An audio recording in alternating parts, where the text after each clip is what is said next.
Dr. Frankenstein.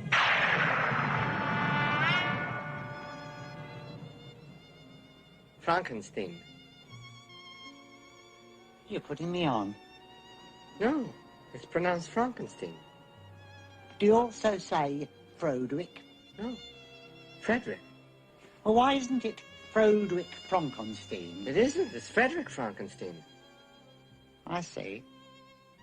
You must be Igor. No, it's pronounced Igor. But they told me it was Igor. Well, they were wrong then, weren't they? You were sent by Herr Falkstein, weren't you? Yes. My grandfather used to work for your grandfather. How nice. Of course, the rates have gone up. Of course. Of course. I'm sure we'll get along splendidly. You know, I don't mean to embarrass you, but I'm a rather brilliant surgeon. Perhaps I could help you with that hump. What hump?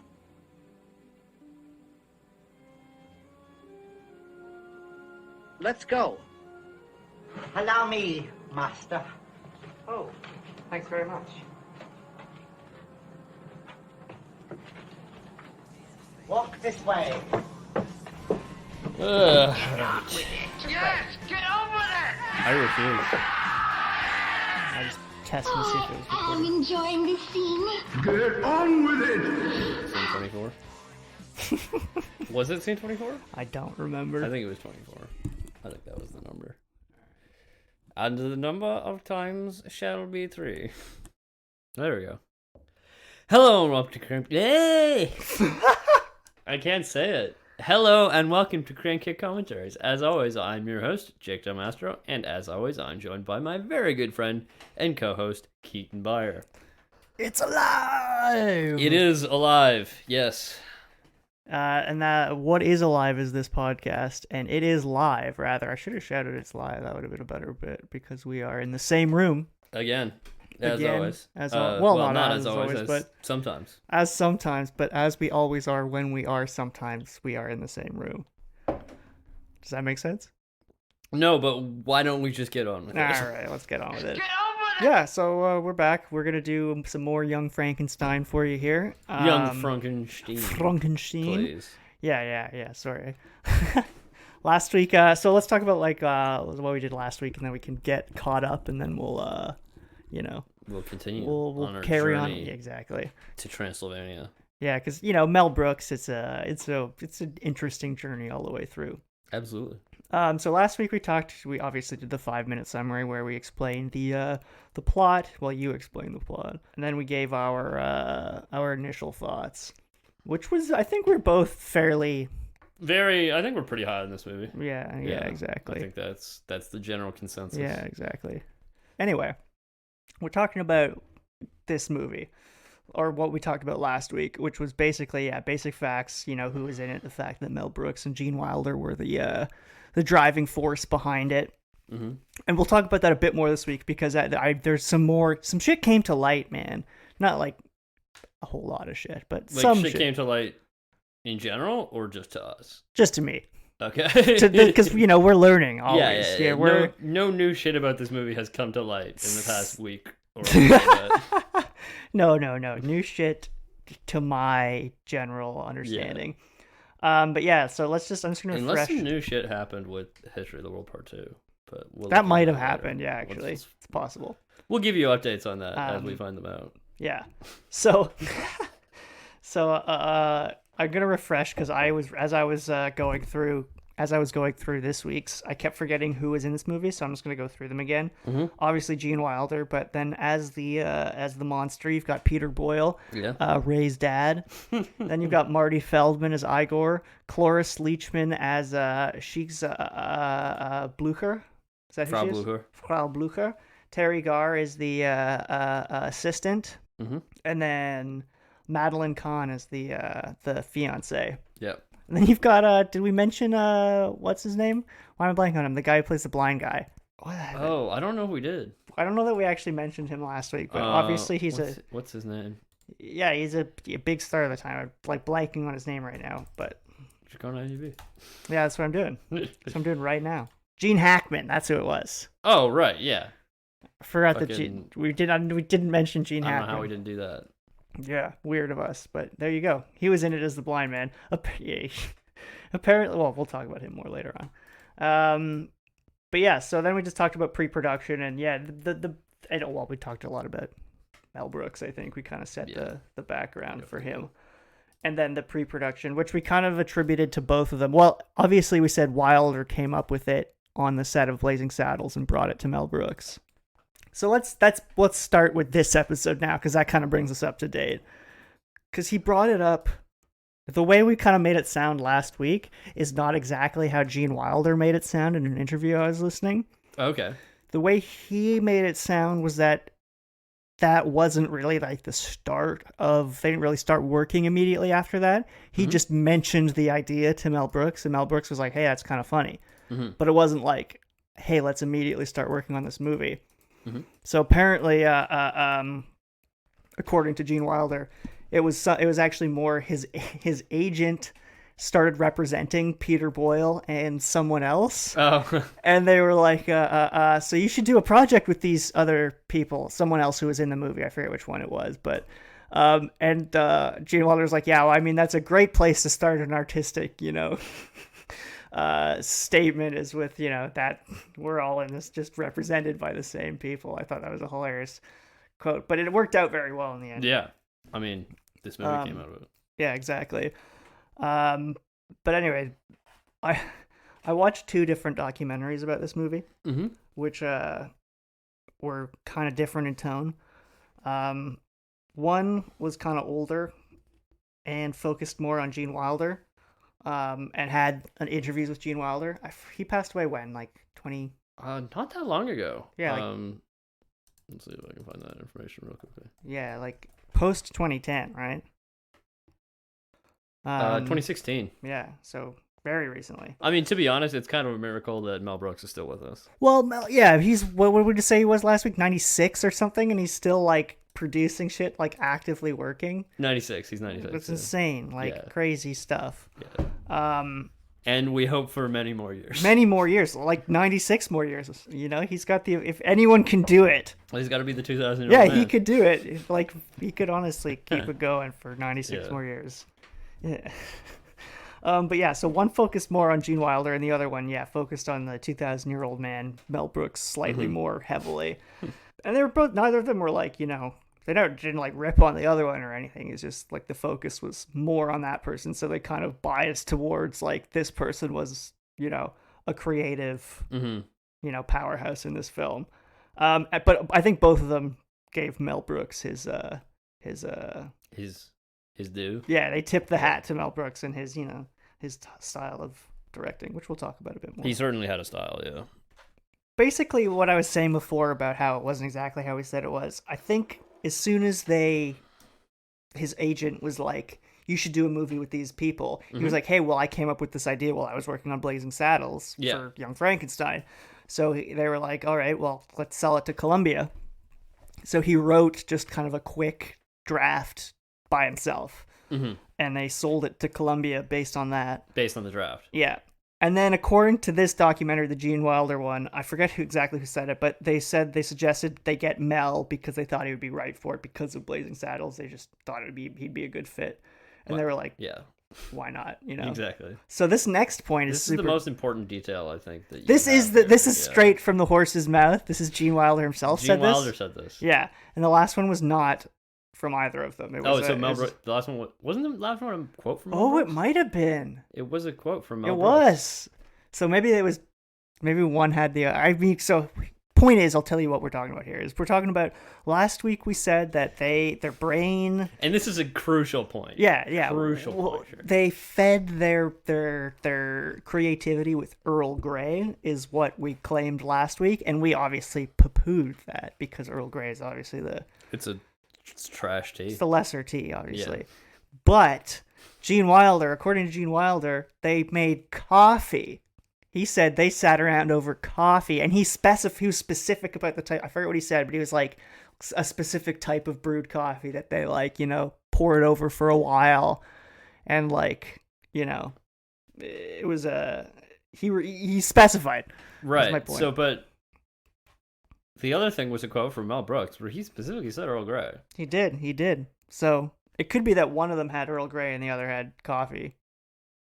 But Or when were these documentaries made? the Mel Brooks one was more recent. Mm-hmm. I forget exactly. One I think was the 80s and the other one was the 2000s. The Mel Brooks one was the 2000s. And which was the one where they said coffee? The 80s. Okay, never mind. Why? I was thinking because it's like this would have been a thing that happened many, many years ago. You know, it's possible that one of them could be misremembering. Well, but the more recent one is the Earl Grey one. That's so, true. So that's, if anyone's misremembering, it's Mel Brooks. That's true. Because So it who was knows? so long ago. He's 96. He wasn't then, but yeah, good point. I choose to believe it was coffee. Well, he might have been. Who knows? Yeah. But anyway, I choose to believe it's coffee. Basically, other than that, we explained everything that, like, the pre-production last week. yeah. So we can move on to the actual kind of production. Mm-hmm. And much like the last Frankenstein film we covered, it seems like the set was a real party. Oh, like, yeah? in a very similar way. I mean, you just have that kind of, like, group of people. I think you're going to get something like that. Exactly. No clown, though, this time. There was no clown? No clown, unlike the dedicated jester, rather. I guess he's more of a jester than he was a clown. The guy on the Abbott and Costello set, yeah. Such a weird detail.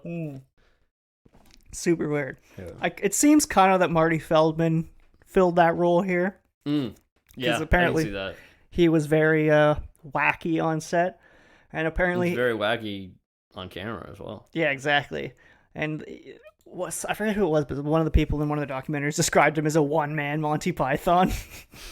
I thought that was a good description of him. And someone else compared him to Buster Keaton because of his like physical silent comedy. Mm-hmm. Like, and I mean, and that goes beyond just, you know, his eyes. You know, it's the fact that like the scene that they used in the documentary to show it was like the one where he like opens the door by putting his hand through it, and then when he goes around the door, he's scared by his own hand. Yeah. He's just like a good silent. He just knows how to do that sort of thing. He's just funny to the bone. So he was the guy.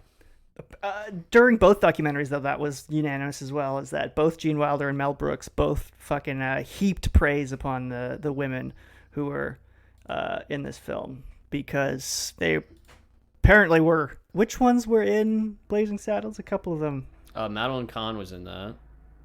And then it was Terry Garr. This was her first film role, I believe.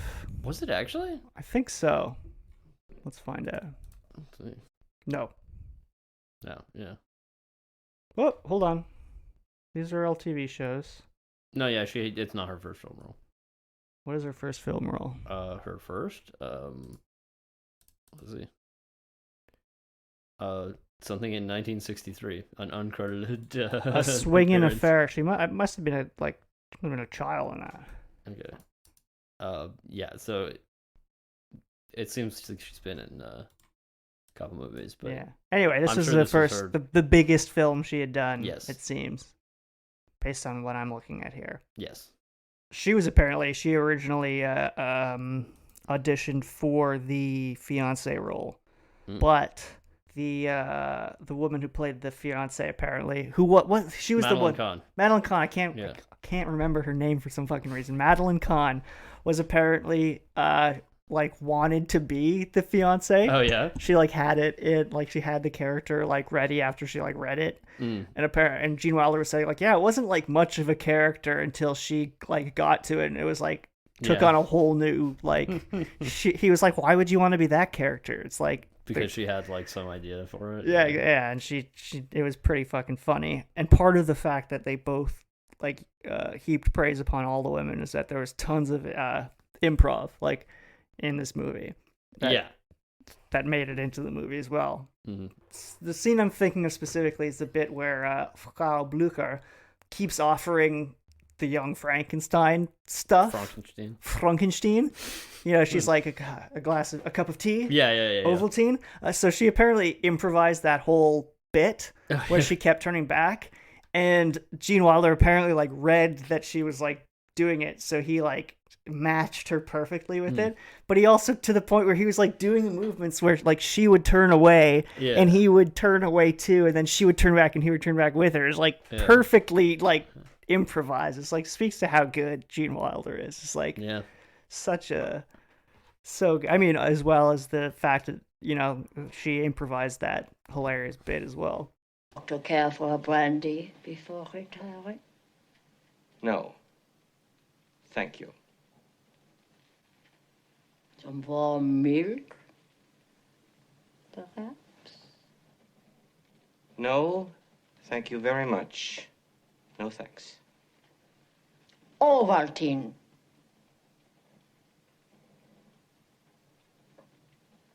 Nothing. Thank you.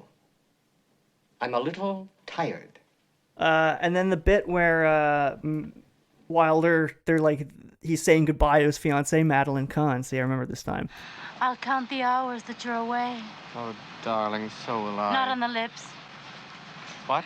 I'm going to that party at Nana and Nikki's later. I don't want to smear my lipstick. Oh. You understand. Of course. All aboard! Oh, dear. Well, I guess this is it. Freddie, darling. Well, how can I say in a few minutes what it's taken me a lifetime to understand? Won't you try? All right. You've got it, mister. I'm yours, all of me. What else can I say? My sweet love. The hair. That was her bit.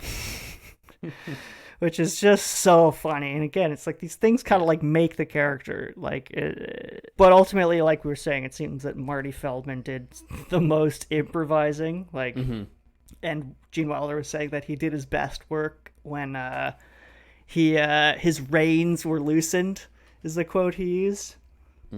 When Mel Brooks loosened his reins. What does that mean? Exactly. So I think, you know, they also liked Mel Brooks as a director. Everyone, because like I said, it was a party on set, and Mel Brooks wanted it to be fun, you know, because it's a comedy. It has to, you want to keep it up all the time.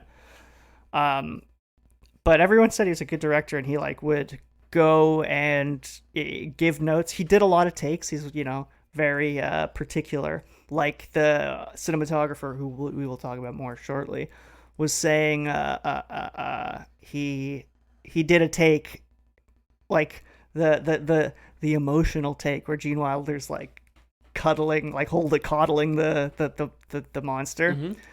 They did that scene, and he was like, wow, that was like really good. Like, and then he was like, let's do it again. Like, we're doing it again. And he's like, what? That was perfect. And then the next one's like, he said it was even better. So it was like, you know, anyway, he was like, what? He really was into doing it again. But apparently they had to do it again sometimes because, you know, obviously people would break.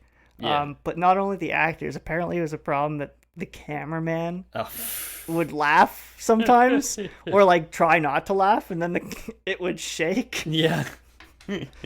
So that's hilarious. Oh, and then the other thing, apparently, I'll cut this out if you have this for your bit, because I think it's something the cinematographer said. He was saying that during one shot, they were like rolling forward towards something, and he like stumbled or something, and like it kind of shook the camera a bit.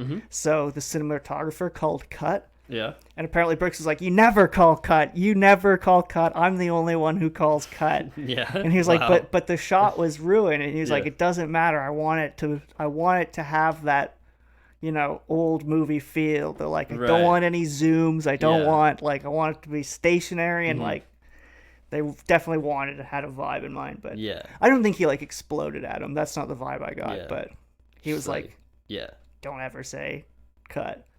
They also talked about how in his directing and his writing, Mel Brooks was super focused. They made it into a thing in both the documentaries. I thought it was kind of funny how like he was maybe like, it's based on something he said though. Yeah, maybe, because he was like super into comedic timing, and they're talking about how good and they were like all brought it back to like, well, you know, he's a drummer, so you know, he's all about timing. It's like that sort of thing bothers me so much. I don't know why. It's like it's to an extent it's probably true, but it's like at the same time it's like it's not because he's a drummer that he's good at rhythm. It's just because he's smart that he's good at both comedy and the rhythm of comedy and the rhythm of drumming. It's like it's not like, I don't know. It just sort of bothers me making that connection. Could be the same thing.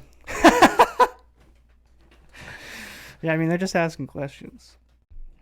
But anyway, he was able to translate it to comedy in some way or another, whether it be the way that they implied or not. Trying to think if I missed anything for the production here, for like the actual, like, you know, shit that was going on during the production. But we have more to talk about, so I'll think about it while we go into our next little bit. Our next segment here, where because there's actually quite a bit to talk about. Well, not quite a bit, but a very there's decent amount to talk about here. Decent amount and an important shit. So we will go into our next segment right now.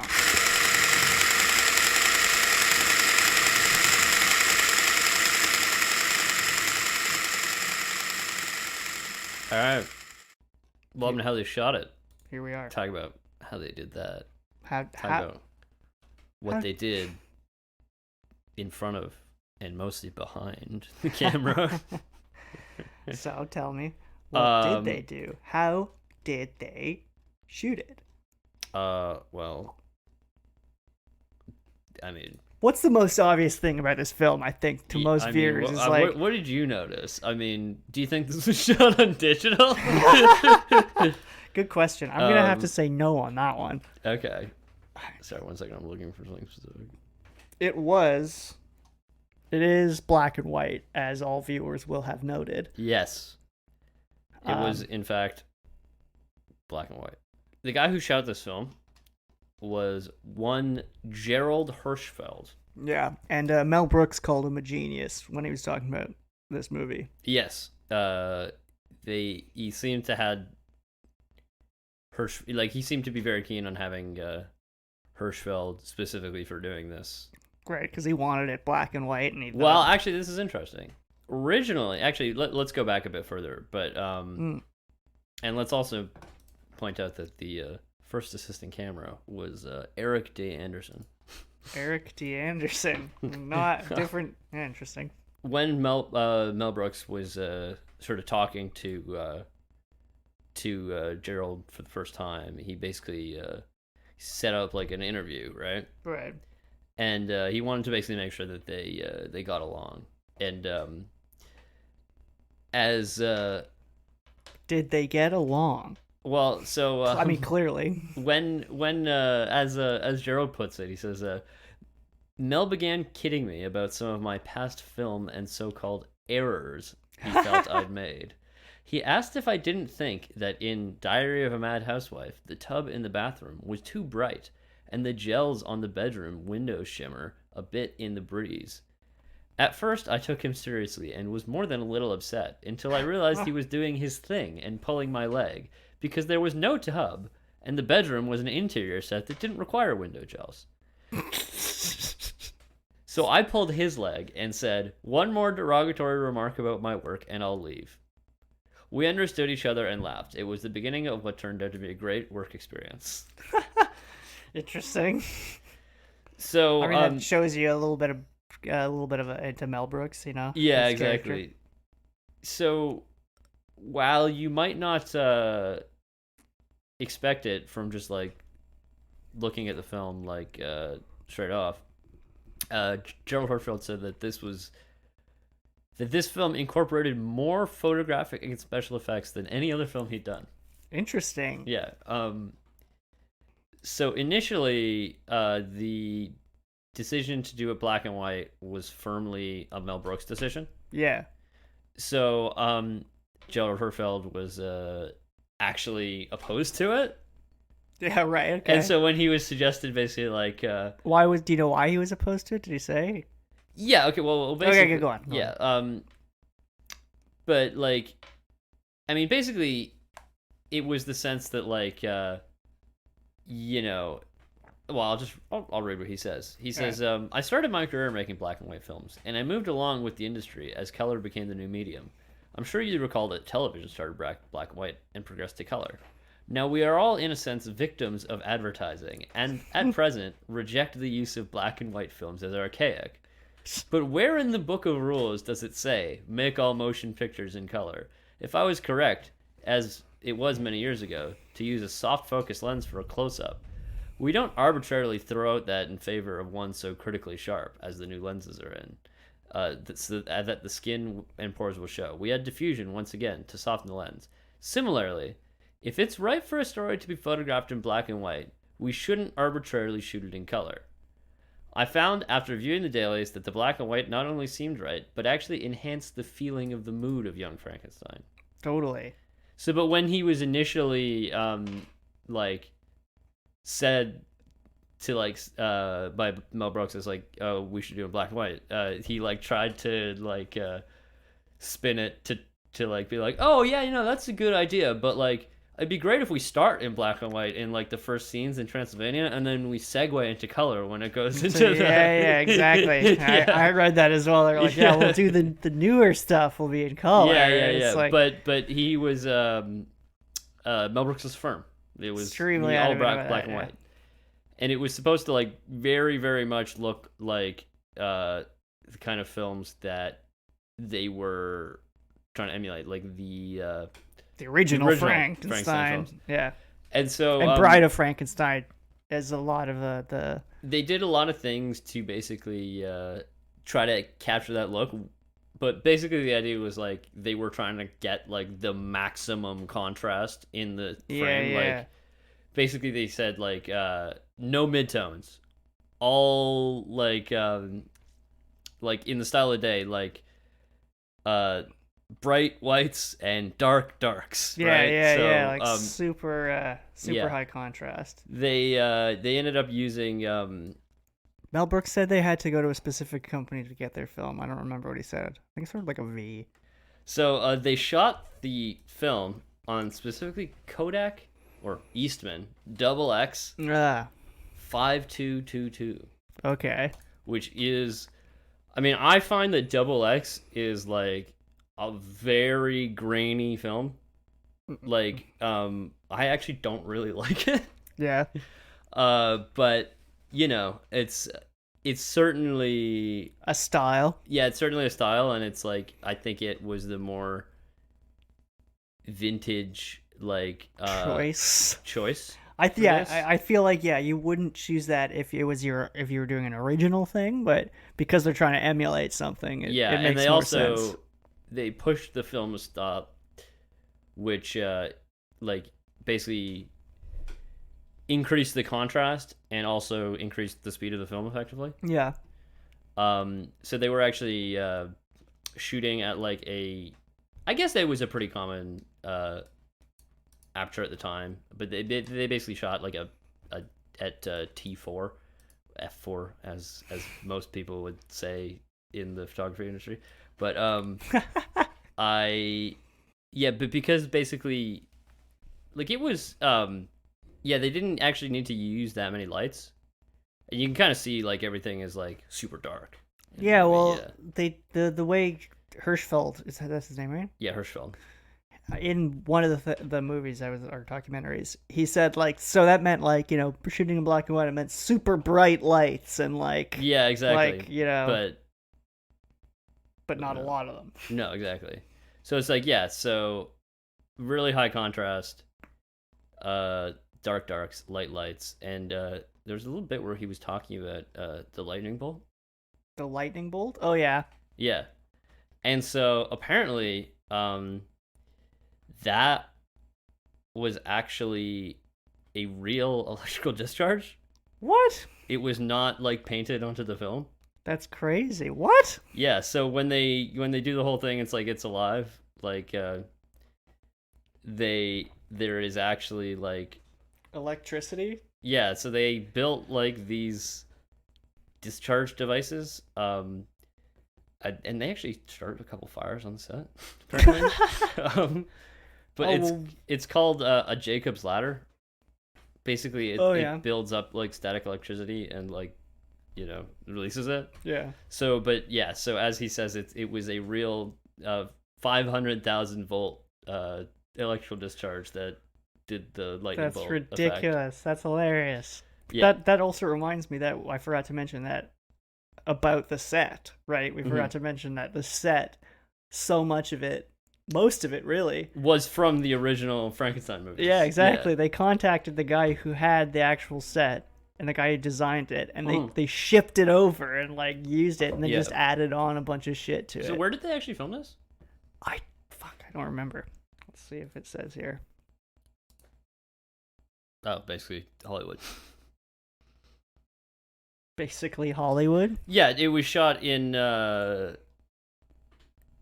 it seems mostly in MGM Studios in Culver City, California. There you go. So I don't know where they shipped it out from, but he said they got it on some trucks and drove it over to the lot. Yeah, so presumably they were just moving it between places in Hollywood, basically. Yeah, exactly.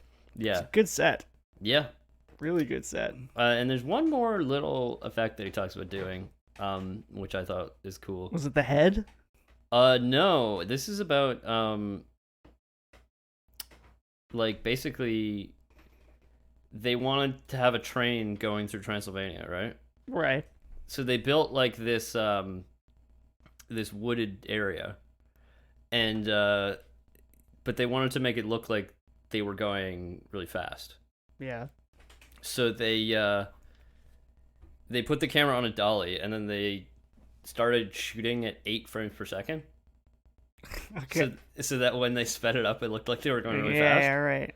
But then because they didn't have, it was like a set. They didn't really have like enough distance to last very long on film. Yeah. So like, what they did was they made sure that the shot ended with the entire frame being filled by a tree. Yeah. So that they cut it and looped it a bunch of times. It's classic. That's hilarious. Just Yeah. Whoa, whoa, whoa. That's hilarious. Yeah. So that was that. Man, fucking editing on film is such a different animal. Yeah, really. It's so intimidating, to be honest. The idea of like editing a film with film. Yeah. Like, I mean, I've done a little bit of it, but it's like I've not actually done anything like artistic with it. Yeah, exactly. To be Yeah. to get something precise and to get something like good. It's actually not as bad as you might expect, Right. because like, I mean, you can really see what's going on, and like it's actually not as hard as it seems to undo what you just did, Right. because I mean, it just takes more time, and as long as you don't like cut everything, Right. you know. Don't Yeah, so ruin the you film. can usually undo what you've just done. That's good. It's just a little more annoying. Takes more time. Yeah, but yeah, I'm not sure I really have much else to say about that. Well, you the other said something with the head. Well, there's the one effect with the where Frankenstein monster's head, you know, when they're running electricity through him, he lights up, and you like see his bones and like teeth and shit. Yeah. That was actually a practical effect. They built a head and they put a light in it, and they put, the fiberglass head. Yeah. and they had like teeth and like a skull in it. It's pretty cool. And Like, so they just put a light in the head, and it showed through the bits. yeah, that were, it's like actually just cool practical really cool, effect. I yeah. like that sort of thing. I wonder where that head is now. Mel Brooks' living room, I bet. Yeah, maybe actually, yeah. I mean, if you were Mel Brooks, would you not have it somewhere? Yeah, I would want. I mean, if I were Mel Brooks, I don't know. Who knows? Mel Brooks is probably on a whole other level of existence than the rest of us. What do you mean? Because he's Mel Brooks. He's the one and only Mel Brooks. I feel like he's living a very different life than anyone else is. I don't know. Like Bob Dylan. No one Bob else is Dylan. living Bob Dylan's life. Yeah. Just like no one else is living Mel Brooks' life. I feel like it's probably easier to reach Mel Brooks than Bob Dylan. Though. Well, good point. Like, I mean, Bob Dylan's far more insane. Bob than Dylan's Mel- living on his own planet. Yeah, he's far more off the rails. But that's unrelated. Totally unrelated. Unrelated. Yeah. So that's how they shot it. That is indeed how they shot it. But after they shot it, they had to fucking edit and screen it. Yes. And apparently there were no reshoots necessary. They had everything they needed because in Mel one. Brooks made sure to get enough coverage of everything. Exactly. He was very, very particular. Apparently, though, fucking Mel Brooks was ruthless in cutting shit down. Oh, really? Yeah, he like cut tons of stuff from it. So I wonder what bits we lost. Yeah, I wonder what ended up on the cutting room floor, yeah. Exactly. And apparently in some things, fucking, they only stayed in because the editors, like, begged Mel Brooks to keep them. Really? And he was like, fine, we'll keep them for one more test screening. Yeah. And then it worked on the test screening, so then he was like, fine, fuck, we'll keep it. Right. And specifically the walk this way bit. Oh, he wanted to cut that. He wanted it out. He was going to cut that. But the editors were like begging him to keep it in. It's hilarious. Did I say last week that apparently that's the inspiration for the Aerosmith song? No, I was going to mention that briefly in the truth, but yes. Yeah. Which is so So funny. funny, yeah. So funny. Walk this way. So funny. Yeah, Aerosmith, come sue us. Well, yeah, come on, bring it on. No, actually, don't bring it Yeah, on. I'm sure I'd that- rather you didn't. I'd rather not be sued. I'd rather you didn't bring it on. But yeah, like the editors apparently were super involved. The editors were in one of the movies I watched. Were sounding like kind of sounded like dicks towards the end of their interview, just because like not like dicks in that they were being dickish, but like every other fucking like sentiment out of their mouths was like, and that's why it was so much better back then. Like, and that's why the way they make movies now sucks. It's just like, just shut up and like tell your story. Like, stop. Like, like you're just. It's just frustrating. It's like not everything has to be a dig about. Like, you could just say what you did as opposed to being like, this is why it was so much better. Yeah. But that's what he was. That's the point. Being is one of the things they were saying is that the editors were like would go to the test screenings, which wasn't always like standard practice. But they would like sit in the audience and like really kind of feel out the audience, and Mel Brooks would like, you know, fucking tell them to do this because he wanted to get all, you know, I guess they wanted to all be on the same page in terms of rhythm, you know, rhythm again, because you know Mel Brooks is a drummer. Yeah, Mel Brooks is a drummer, you know. Exactly. So he's got to be on the same page in terms of rhythm. Yeah.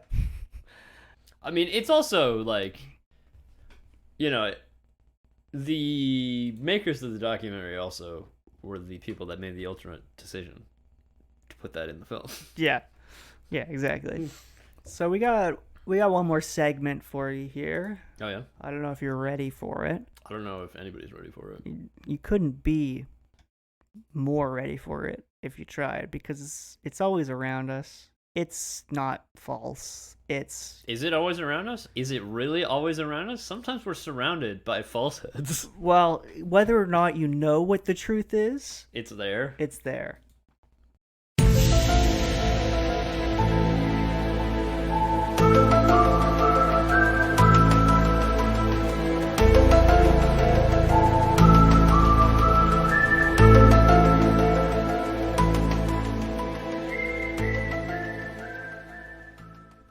All right, here we go. Truth time.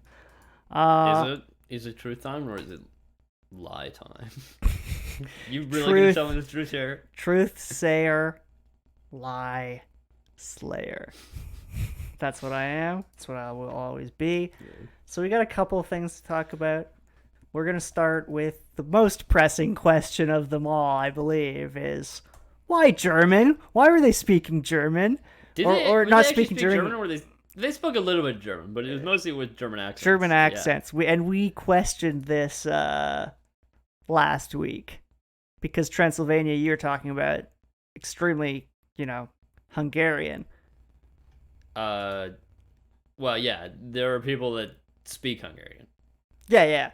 Well, I was looking into it because I wanted to I don't want to reinforce Hungarian, revanchist ideas. Oh, yeah, no, I didn't mean to do that. I just meant there was some. So it's still sovereign Romania. No one's... Yeah, this podcast recognizes Transylvania as sovereign Romanian territory. Of course. I want to be clear about that. Of course. But yeah, so apparently, though, I was looking into it, and German, there are tons of Germans in Romania, and they are the most represented in Transylvania. Oh, really? Okay, I see. So, and it's enough of a thing that there's a Wikipedia page of Germans of Romania. Okay. And there's tons of it. So it's not unreasonable. But do we know if Mel Brooks, if that's why he made that decision? No, we have no idea why he made that decision, but Do you think it's possibly because he just thought it was a funnier accent? very likely that he just liked that accent more. Yeah, it is a funnier accent, especially when it's no one who actually speaks German is doing it. Mm-hmm. That makes it an even more hilarious accent. Das ist gut. Das ist eine Pullover. Ja? Ja oder nein? Das ist gut. Das ist sehr gut. But yeah, so that's why German. That's the most pressing question of the truth that I think we needed to answer there. But the second thing is, we talked about Frankenstein and the truth before, we did. I don't know if you remember, but I do. We talked about fucking Giovanni Aldini and his uncle, Dr. Luigi Galvani. Mm-hmm. But I thought we'd just go into that a bit more because I think we talked about him in the precursor to just talking about the Wolfman. Yeah. So I actually went and found a much more detailed article about it. So I thought I'd just read a few quotes from there. Just pretty fucking ridiculous shit. Like, it's right on the money. Like, you see why Mary Shelley fucking had the idea with, like, this sort of shit floating around. Mm-hmm. Because, as we said last time, his uncle would Luigi Galvani would run electrical currents through frogs, and their legs would fucking, like, flop around, and he'd be like, look, it's alive. It's alive. It's alive. So, fucking his nephew, Giovanni Aldini, took it fucking one step further, and he started doing it on, like, mammals and, like, sheep, dogs, fucking goats. Mm-hmm. And it became sort of just like a fucking parlor trick where he would, like, look, reanimate. Yeah, look, I'm I'm jamming a current into their brain, and look how their tongue moves. It's alive. Yeah. It says here, he was drawing crowds to his laboratory as he attempted to reanimate sheep, pigs, cows, and oxen. So what he would do is he applied electrical impulses to the corpses using a battery, and then the animals' heads would shake from side to side, their eyeballs would roll, and their tongues would roll out of their mouths. Yeah, so that's pretty fucking gruesome, but apparently it was all the rage for a while. People came to see it. Mm-hmm. And then eventually he grew bored, it seems, with just fucking doing this on animals. Did he do it on humans? But yes, that was the next obvious next step. Yes. So he basically fucking waited. He just waited for the next, as we mentioned last time we talked about that. Yeah, he just waited for the next execution. And we talked about the possibility of the conspiracy last time. Oh, of somebody getting executed so that their body could be used for this? He tried to streamline the trial so that he could get it, faster. Yeah. But we didn't go beyond that, because apparently because what happened is because he was in Italy, mm-hmm. they were executed by beheading. Oh. So then they would drain the blood. Yeah. So without blood, obviously, there's not really. It's kind of useless on a headless corpse, because the blood is how it makes it. That's where the electricity travels. I thought it was through the nerves, but then again, I don't know anything about this. That's what it says here. Yeah. So it might be both, but yeah. I mean, that's probably, it makes sense that, like, blood is what makes your lurching, probably, right? Yeah. More so than the nerves. So then, but the guy that is the one that was like the conspiracy was George Foster. He connected the battery through him to hours, apparently. It took like hours. He was doing it for hours, and apparently his jaw quivered, his facial muscles contorted, mm-hmm. and his left eye opened. So that's pretty creepy. Apparently it even looked like he inhaled at one point. And then the battery died. Oh, shit. And that was it? Yeah, that was it. And he considered it a failure. He was like, well, he didn't come back to life. Yeah, no shit. None of your other shit did. Yeah, but exactly. Like, why do you think that would work? But everyone else was like, that was so cool. Yeah. And it just news spread, and then it got to Mary Shelley, and then there you fucking go. You got Dr. Victor Frankenstein. I highly recommend anyone who hasn't read the original Mary Shelley book, because she was only 18 when she wrote it. She's a fucking, like, genius, I think. I don't know how you write a book that good at 18, like 17 or whatever. One that stands the test of time as well. I know, like, super cool. But yeah, and then the last thing I was going to talk about, you already mentioned, was the Walk This Way. Yeah. There's the fact that that's an Aerosmith song that comes from this movie. Yeah, the title does at least. Oh yeah, allegedly. No, they said it. Oh, they said it? Yeah. I didn't hear it from the horse's mouth, so I wanted to throw the allegedly in there. Let's see. Okay, so this comes from Jack Douglas, who was the producer of the album. Oh, okay. But yeah, apparently him and the band went to go see the film.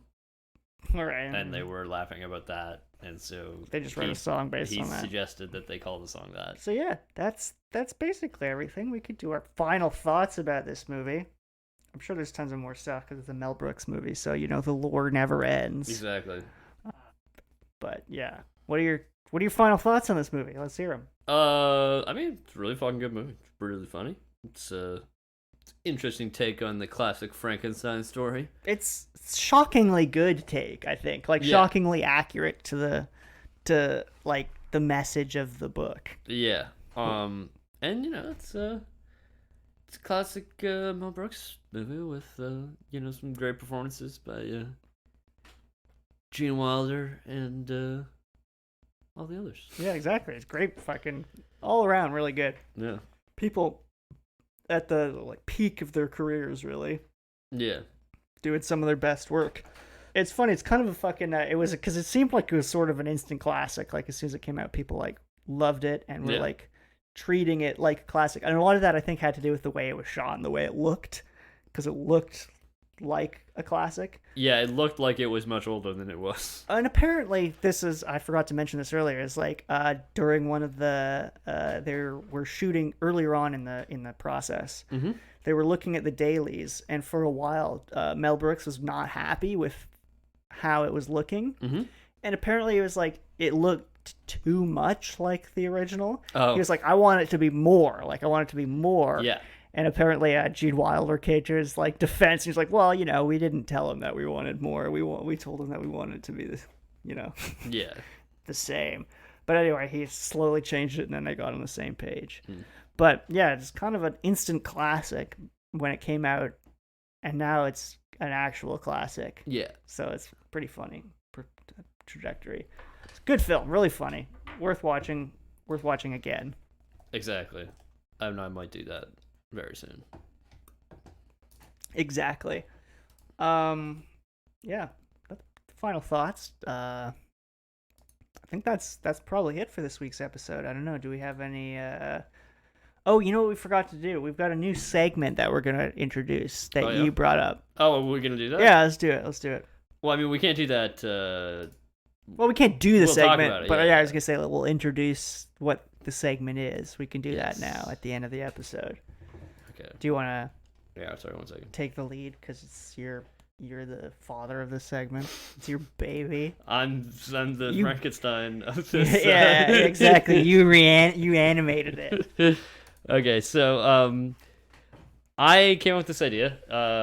I think we're gonna call it probably something like I don't know. We don't have a name for it. We don't have a name for it, but we're gonna go through the world. The world of film, and we are going to each time we do this segment, which is as of yet has no regular schedule. No, we'll figure it out. We will pick a country in the world that listens to our podcast. Yeah, Jen will go through the Podbean. Yeah, we'll go through whatever stats we have. So we're not going by the UN list of countries or whatever. No. Just we'll just go by people who have listened. Yeah. To see what country has listened to podcasts, and then we will talk about the highest grossing film in that country, and one of us will watch it and give us their quick take. Yeah, so we'll just I don't know whether we'll do it at the end of the episode or the beginning, or just somewhere in the middle, wherever it matters. So we'll throw it in. It's just it'll be a fun next week. Something different. Sweden. Yeah, well, we're getting near 100 episodes here, so we have to start, giving you something new and different. Yeah, exactly. Because all 10 to 15 of you deserve it. Yeah. So we'll talk about Sweden and the highest grossing film in Sweden. Did we? It's Well, I have to do some double checking to see if exactly that's. if this is what it 100% true. Yeah. All right. So we won't say what it is. all Yeah. right, we'll figure that out. We'll do it. But yeah, so that's this week's episode. I guess Sweden will be the shout out. Yeah, Sweden. Thanks for checking out. Yeah. Thank you for listening. Much appreciated. And hopefully we'll see you next week. Yeah. Where we'll talk about the highest grossing Swedish film of all time. Yeah. So come back. I don't know what film we're gonna do next week. We haven't Oh yeah. decided, Well, I have an idea, but we'll talk about it. Okay. Yeah. I'll talk about that off air. All right. See you later. Peace out.